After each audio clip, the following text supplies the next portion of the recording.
About Hollywood legends, there truly was none bigger than this man, was there? Well, for a period at least throughout the 1930s, and well, really into the 1950s, he remained a leading man, right from squiring alongside people like Norma Shearer, Joan Crawford, Loretta Young, we all know that story, and many more, right through, of course, to his final film with Marilyn Monroe way back in 1960, written by her then husband, Arthur Miller, The Misfits. But of course, sadly, we lost Clark on this day all of those years ago, but he really was something of a groundbreaker. Did you know, for instance, that when he appeared on screen in the 1930s simply wearing a vest, which was oh so shocking back then? I know it's hard to imagine, isn't it, today? You know, just a man popping up in a white vest. Well, sales of white vests escalated. In fact, everybody who was anybody had to be seen wearing a white vest, and he started a trend. Today we'd call that influencing, wouldn't we, you know? And of course, if Clark seemed to be very clever, it may have got him to endorse a certain brand of vest. That was a long time ago, and that was a big problem for Clark Gable. Another problem was the fact that he fell out with his studio MGM, you know, because they wouldn't give him a percentage of the mega hit Gone with the Wind. That would have been his pension. And as he pointed out in interviews, when he finally left MGM after so many years, 20 plus years, he left with nothing but a suitcase, no pension, no backlog. But of course, this was the period of the superstars of the golden age of Hollywood.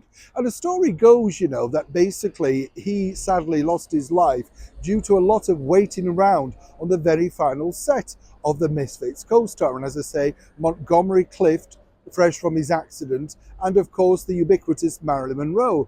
Marilyn was known for being very tardy, never showing up on time, and didn't particularly necessarily like the script then written, as I say, by her then husband, Arthur Miller. In her defense, though, the script was unfinished and they were working in the sweltering heat of Nevada, so one could imagine it must have been incredibly difficult. Sadly, when Clark passed away, this is how tabloids work, they all decided to pile on Marilyn Monroe and basically claim that she, possibly, could have been the cause of his, early death. The true story was told to me by Mickey Rooney.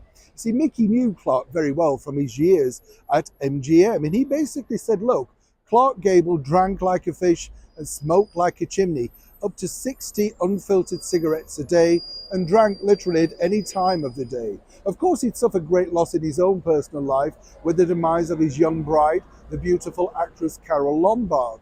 But more importantly, you see, this is exactly, even back then, in the scurrilous 1950s and early 60s, they had to sell newspapers.